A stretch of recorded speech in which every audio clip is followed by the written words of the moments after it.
Hi friends, ఈరోజు ఈ వీడియోలో ఏపీ రాష్ట్ర వ్యాప్తంగా ఎన్టీఆర్ భరోసా కొత్త పెన్షన్లకు సంబంధించి దరఖాస్తులు స్వీకరిస్తున్నారు. ఈ పెన్షన్లు ఎవరెవరు అప్లై చేసుకోవచ్చు, అలాగే 50 సంవత్సరాల పెన్షన్స్కి సంబంధించి ఏమైనా దరఖాస్తులు స్వీకరిస్తున్నారా, అప్లై చేసుకోవచ్చా అనే వివరాలు ఈ వీడియోలో తెలుసుకుందాం. అండ్ వీడియో మీద నచ్చితే లైక్ చేసి, షేర్ చేసి, సబ్స్క్రైబ్ చేసుకోండి ఫ్రెండ్స్. సో ఏమాత్రం లేట్ చేయకుండా వీడియోలోకి వెళ్ళిపోద్దాం. సో ఆంధ్రప్రదేశ్లో ప్రస్తుతం స్పౌస్ కేటగిరీకి సంబంధించిన పెన్షన్ దరఖాస్తులపై ముఖ్యమైన సమాచారం ఉంది. అర్హత ఉన్నవారు ఆగస్టు 15వ తేదీలోపు గ్రామ లేదా వార్డు సచివాలయంలో దరఖాస్తులు సమర్పించాలి.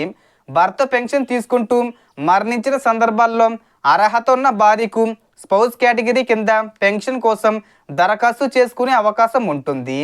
సచివాలయంలో ఇచ్చే అప్లికేషన్ ఫారంలో దరఖాస్తుదారురాలి పేరు, ఆధార్ నెంబరు, మొబైల్ నెంబరు, చిరునామా, క్లస్టర్ ఐడి వంటి వివరాలు నమోదు చెయ్యాలి.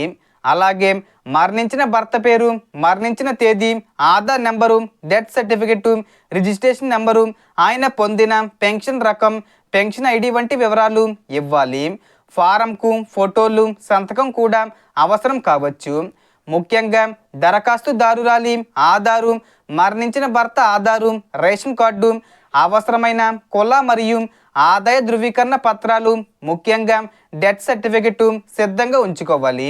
దరఖాస్తు సమర్పించిన తర్వాత సచివాలయం అధికారులు డాక్యుమెంట్లను స్కాన్ చేసి ఆన్లైన్లో నమోదు చేస్తారు.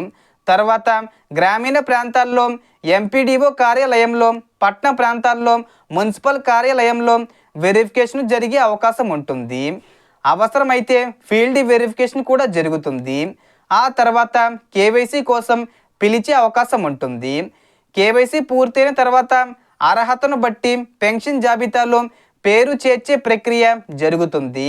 డెత్ సర్టిఫికెట్ ఆలస్యం అయితే తదుపరి నెలలో దరఖాస్తులు తీసుకునే అవకాశం ఉందా అనే విషయాన్ని సచివాలయంలో నిర్ధారించుకోండి.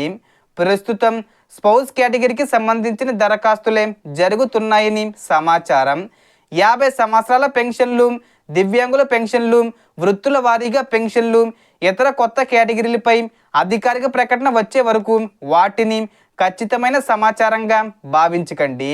ఒకవేళ మనకి ఈ 50 సంవత్సరాల పెన్షన్స్కి సంబంధించి స్వాతంత్రం కానుకగా ఆగస్టు 15వ తేదీన అనౌన్స్ చేసే అవకాశం ఉంది. ఇంకా అఫీషియల్గా అప్డేట్స్ రావాలి.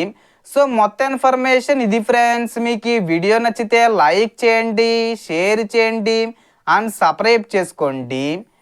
Thanks for watching.